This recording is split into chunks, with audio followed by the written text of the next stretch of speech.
So we are back now. Hello, we are back now, and as I talked on the Pareto principle, 80-20 rule, wherein we had spoken about that 20% efforts can result into the 80% outcomes, and the rest of the 20% outcomes can be achieved through 80% efforts, or rather what we call as 100% efforts. What we need to do? We need to set goals. Now goals can be short term, 1 year, 3 years, you can say medium term, 5 years is a long term, and these goals can be very specific. Sometimes we fail just because our goals are not specific, they are vague. There's an ambiguity in that one. There's a haziness, fogginess in that one. It means we may have goals which are unrealistic, which cannot be measured, which are sometimes non-achievable also. And then it doesn't have a timeline. We need to keep everything in mind while doing it. I think some other people have come here. They are saying hello. I'm working in the automobile industry and we regularly use Pareto rule for problem solving. That is Deepika Sushil Kumar. Welcome, Deepika. So, Pareto principle is extremely important, and there is no doubt. But ultimately, in real life, we have to be realistic that what exactly we are doing. Whether we have an attitude to solve the problems or not. If attitudinally we are weak, and aptitudinally also we are not alert, or we are not ready, or we are not equipped with, then it's a doom time for us. So the goals are important, and with the goals you need to set the priorities. Now what are these priorities are there? You have to do the things. You have to delegate. Sometimes you have to delay also, and sometimes you have to delete certain things from your priority list also. What is to-do list? What is needed? What is required? What is important? And here I am not talking what is urgent. What is important? And this importance can vary from person to person in personal life and professional life. So you need to note it down. Very rarely it happens that we keep some kind of a planner with us, or some kind of a questionnaire with us, or some kind of diary with us. So we really do not know what exactly is happening. It also means that in the to-do list, we are including something which is undesired, unwarranted. You have to be very, very careful, because unless you are sure of your own priorities in personal and professional life, then it's definitely not possible how to do the things. As far as my experience is concerned, I have seen very large number of people, very large number, maybe 99%, they don't know how to do the things because they are not set the goals. They do not know what's the priority. They do not know what's the planning. They do not know how to organize the resources. They virtually don't know where their life is heading for. And that's a dreadful thing. When you really don't know what you're writing, what you're saying, what you're speaking to yourself, then it means you're doing immense harm to yourself. Like, as I said, I'm a columnist. I write for newspapers on editorial pages, in Hindi as well as in English. Now, these articles have deadlines. These articles have certain contents. They have got certain methodologies how to write them, step by step, para by para, how to build the story. Whether I am writing about the economic state of India, or whether I am writing about the stray cattle, or about the political state of India, or social state of India, or maybe I am writing about some scientific articles, there are large number of domains which I am covering. And unless I am involved into that one, it means unless I know what exactly I need to do, which makes me effective, I won't be able to then become productive or effective or efficient with myself, with my working. So it means we need to develop lot many things, what we call how to increase the effectiveness. Effectiveness is something which deals with human beings. Efficiency is term which is basically used with non-human beings. Though inadvertently we use efficiency for ourselves also, without knowing the difference between the two. And this terminology was given by the Peter Drucker, the difference between effectiveness and efficiency. And he said efficiency means doing the things in right manner. It means how you are doing right now, you can do it better way. It is something like a machine is churning out 100 packets a minute in a production line, and this machine can become more important, or more you can say efficient, if it can churn out 120 pieces per minute. So machine becomes more efficient. Now we also associate sometime only this so-called terminology with us also, if in efficiency, that suppose I got a typing speed of say 30 words per minute. So people say that my efficiency is 30 words per minute. But through practice, if I improve it to the 40 words per minute, then they'll say I have become more efficient. But only sometime it is being used for human beings. It means doing things right. Doing things in right manner is called efficiency, and doing right things is called effectiveness. Now, in the first instance, there was no question of value system.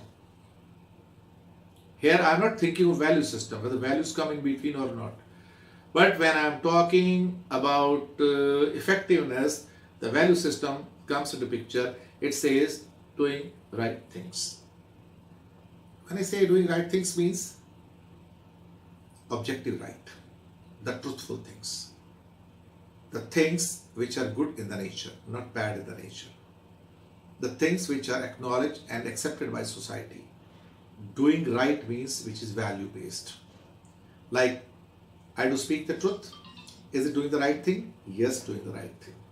You speak lies. Is it the wrong thing? Yes, it is the wrong thing. So that's effectiveness. And it's a much bigger term than so-called efficiency, also said by the Peter Drucker, the management guru. So how we can increase our effectiveness so that it can reflect into our daily productivity? What we can do? We can have a program to develop our skills, set program, how we can do it. We need to have a time sense. We need to understand the importance of time, that if we got 2 hours in hand, 3 hours in hand, how to utilize it. Suppose today I have got say about 2 hours in my hand to deliver a lecture on the time management to you. So my job will be to how to deliver the punchline within 2 hours so that I remain effective. It means my message should reach you. You should also get the right kind of meaning from me, that what exactly is being conveyed is being understood by you. Then I become more effective. Then you have to set goals, then to prioritize, prioritize and reprioritize, and then you need to do the time planning and recognize that there is a procrastination. Then it means we do postpone things. Everybody postpone things either in smaller way or bigger way. That you need to do something today and you postpone to tomorrow or day after tomorrow or the next week or something like. And appointments are also deferred or postponed, or meetings are deferred or postponed, or some important decisions are also getting postponed. It's a common thing, but then you have to understand, is it urgent or important or unimportant? Keeping in mind the priorities, only then you can do it. And once you achieved something, then never forget to celebrate that one also. That yes, what deadlines you had set, actually you have accomplished that.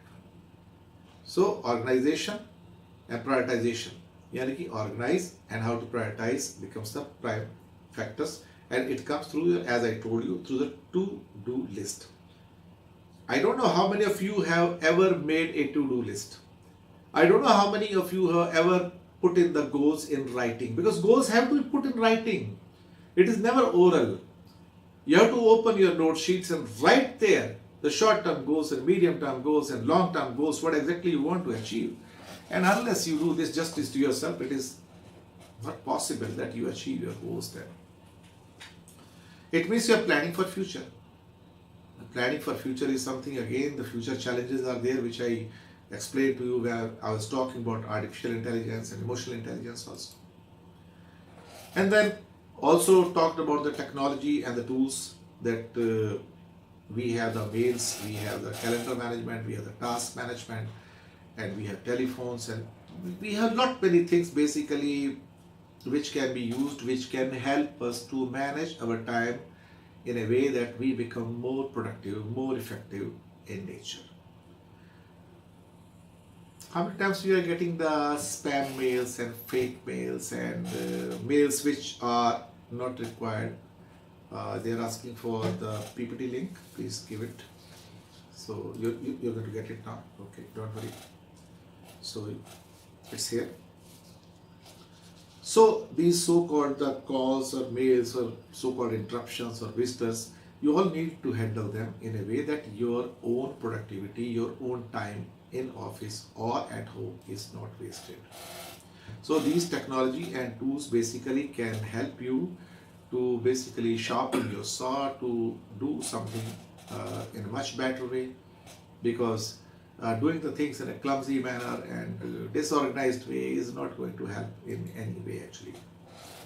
Planning, yes, very important. Now, planning is slightly bigger than the goal setting, you can say.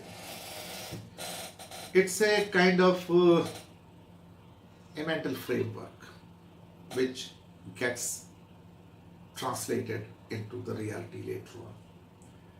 If you fail to plan, then it is planning to fail. It's a famous saying is there. So plan each day, each week. We do say it actually. Do we do it? Do we do on the daily basis or weekly basis or fortnightly basis or monthly basis? The answer may be no. Answer in real terms will be no. Of course, we have got a rough idea every morning that today what we have to do, what we have to accomplish.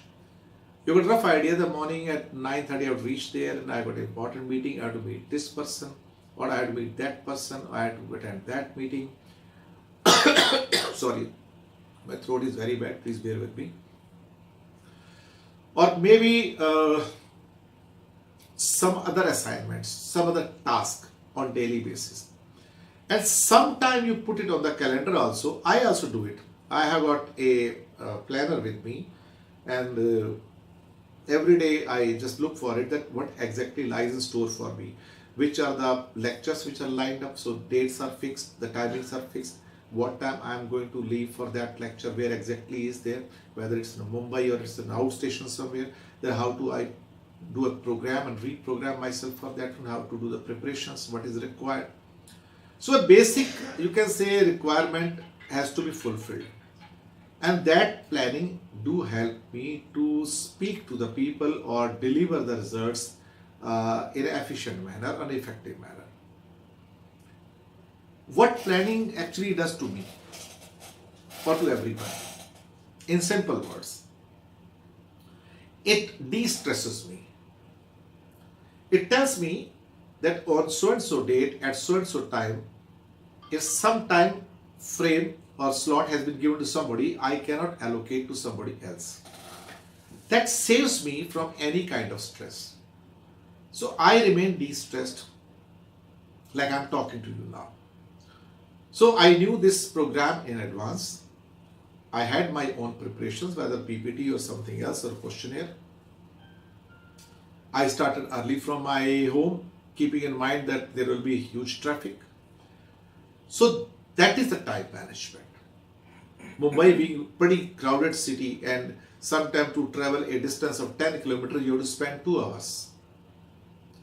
So leaving early so that I am here in time, and then I can utilize the time in between also. What sometimes I call a waiting time. See, if I left my home 5 p.m. to reach this place to deliver a session at 7 p.m. It means I'm anticipating that I'll be taking approximately 1 hour 30 minutes to cover this distance due to peak hour traffic in Mumbai. Now these 1.5 hours are with me, which could be my productive hours. And these hours can be in cab, taxi. These hours could be in aircraft while traveling. These hours could be waiting in some other areas. And how many times do we use these hours for our benefit?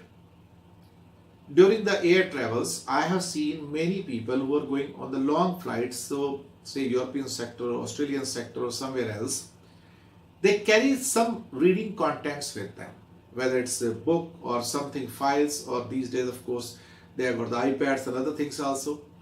But lot many people I have seen doing their professional work during those long haul flights. Now it's important that when the time is there with you, and being in the flight, since in some of the flights internationally the data connectivity is there, net connectivity is there, but in most of the flights still it is not there. So it means your phone is off, it's not working, calls are not there, these interruptions are not there, visitors are not there. So you can very well utilize those hours in doing something productive. Of course, then you can have a good nap also there. You can have a good sleep during the flight also for a few hours, 1, 2, 3 hours. Get relaxed and then start doing the same thing if you wish to have the time in between them. So this waiting time can be very well developed. I think one of the comments have come here from Gambhir Rao Shivaji. Everybody has their own plan, so how to accommodate our plan into their plan, especially the work is interdependent. Very important question is raised here. Everybody has a plan, there is no doubt. Everybody has a simple plan in the morning, whether vague plan or ambiguous plan or clear plan. It is not necessary you have to fit your plan into their plans or you have to absorb their plan into your plan. It is just that you both have to realize what are our priorities. They may be having different priority, I may be having a different priority. So we have to keep in mind our priorities, our planning, that what exactly is required by us actually this morning or this afternoon, this evening. And if my goal or objective is same as their goal and objective, it's well and good. It gels pretty well. But if it is not so, then they may go their own way, I can go my own way. It's very simple. Somebody else is also there, I think if I need some data from finance within a day, but they are busy with budgeting assignment which is urgent for them. Now, these are the very common things in the offices. Not just A office or B office or C office, all the offices. I just said some time back that why things become urgent. Things, suppose, is to be done, if something is to be sent on say Friday. Friday is the deadline, Friday evening. So on Monday morning, we are at ease. We feel that this is unimportant because Friday is too far, it's 5 days away. Then Tuesday, only 3-4 days are left, still we are at the ease. It is not banging on our head actually. It is not banging on our head. So it remains unimportant. On that day also you could have asked for the data. But then the very next day, the moment the Wednesday comes, from unimportant, this thing becomes important. Now you feel that I should ask for it. Sorry. And when on that day you try to get those data so that you can complete your own note or statement or whatever mails might be, you find that those people are struggling somewhere and they are unable to give you the data. And that creates the heat or stress. Because for them it's a day of something urgentness. Maybe for their urgent day, is Wednesday and your urgent day is Friday. There is a difference between the two. It means there is a gap of communication, gap in communication. You need to speak beforehand before a task turns into important and then to the urgent. It means every day, if the task, even if it is unimportant, if that can be completed, it means it can save you from the future stress very easily. But we don't do it. The human tendency are like that we sometimes take chances, sometimes we don't do it, sometimes we take it leisurely, sometimes we take it very easily, and that's how we tend to either overlook the things or do not realize the importance of things, and that's how things turn into urgent. So things don't turn into urgent immediately, or not everything turns into urgent immediately. They were unimportant and then they turn into important and then they turn into urgent. So it means somebody in that department has not undertaken the job in a clear manner. There is no doubt about it. To-do list we have already done it, and what is important, you need to understand what exactly lies there. So there is one thing which we call is organize yourself. There is basically a 4-quadrant to-do list is there, and it is also called due soon or due not soon. This basically important or unimportant and the urgent or something like. So we will take up this slightly later on. It's available with us, and it's here. So it says the important and urgent and the non-urgent. So quadrant 1 basically is prioritize your tasks. So quadrant 2 is basically immediate, you can say the attention is required here. It's this quadrant 1 actually, which is and the quadrant 2 basically it says requires attention but not critical. Then the 3-1 is your nice to do, and 4th one is basically these activities are time eaters or wasters also. These are the simple, you can say, quadrants which we need to understand, which I explained to you, that something which is important will turn into urgent one fine day. Something which is unimportant will turn into so-called important. And there may be something unimportant which may not turn into urgent or important, because that's a wasteful exercise there.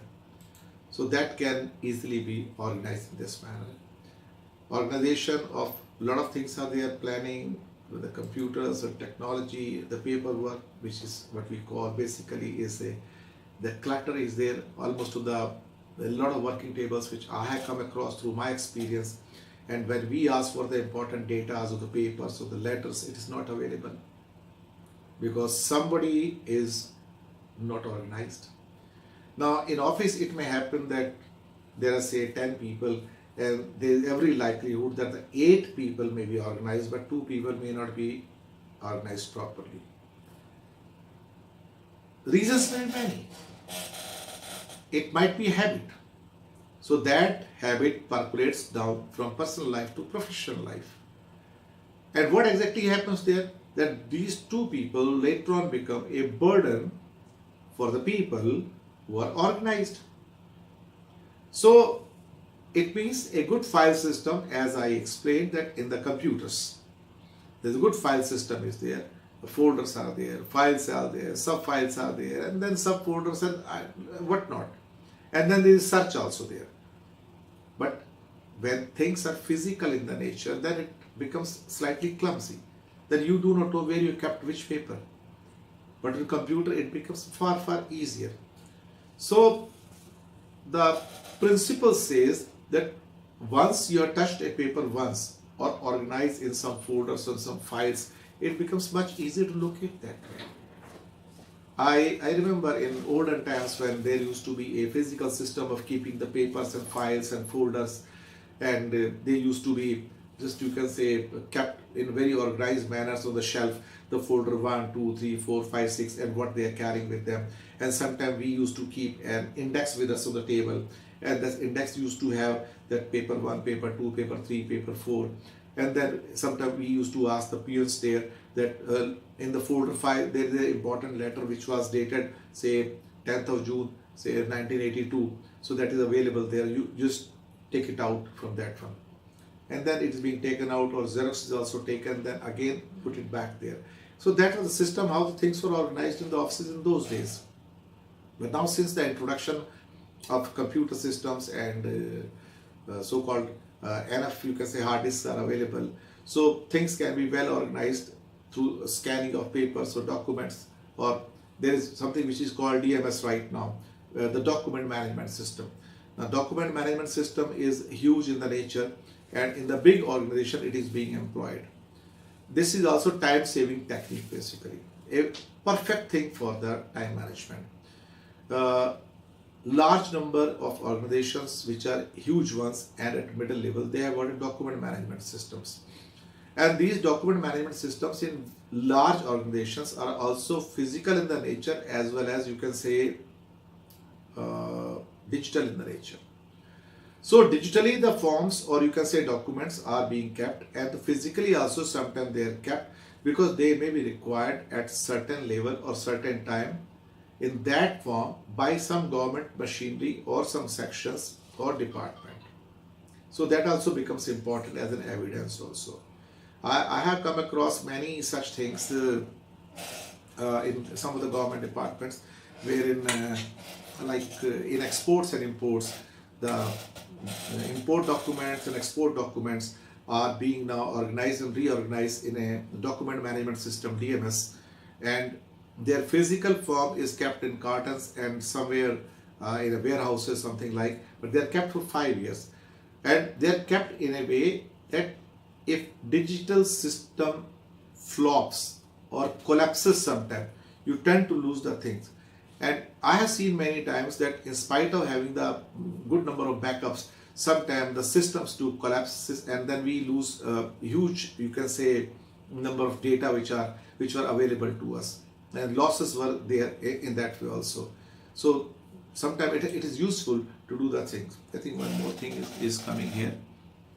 Nowadays a lot of apps helpful in every way to organize and time saving, but only thing we need to learn that, sir, the 5S principle could be utilized for hard copy and paper mention.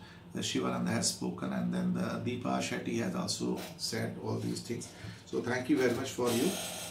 So as I told you, the modern document management system is available, and a lot of, you can say, systems or apps are also available, but ultimately they lead to only one thing: to organize the things. It means clutter-free time. It also means things are in place. It also means that if we want to retrieve something immediately or urgently, it is there all the time. So this is the real time benefit of organizing the things, that we save the time data. And that's kind of time sense for us, which we talked just some time back actually. So time can be saved, time can be managed in this manner. So paperwork is something which can be avoided also. These days paperless offices are also there, and computer systems, laptops, all they work basically as a virtual office. You can work from anywhere. So, but still paper is required at many places. There is no doubt, all over the world it is required. Without that simply you can't do. But certain actions are there which can be converted into virtual action or digital actions. I remember till few years back, you had the passports. The passports are still physical in the form. They are not virtual passports. So passports, once you are coming into India or going abroad, it is required. So previously there used to be a lot of, you can say, visas attached to that one, and the stamping, and a lot of things were there. And then those who are frequent travelers, what used to happen, that their passport pages used to get filled up quite early, and then a new copy got issued, and that took time. And now all kind of so-called visas and these entries basically, and stampings are also gone at various places. So in a way, everything is now digitalized actually. So moment your passport number is scanned, every detail of your all travels all over the world appears on the screen. All over the world I am talking. So those so-called stamping, or maybe the putting up the paper visas on some of the pages, that is gone now actually. So those, some of the countries they still have, but that is also going off slowly and slowly. So it means there are benefits of digitalization also, so paperwork can be easily reduced there. Like these, some of the photographs we have seen this, which is things look quite neat and organized. But then suppose if you got the 3 monitor system on your table and one is showing some game is on, so that people also waste some of the times. And previously when the CCTV camera systems were not there, a lot many employees used to keep playing on their mobiles or computers. The computer games were there. So how much productive time was lost in that? But these days these liberties can't be taken, as the bosses are more watchful actually. So it can be done. So you can see these photographs are available here.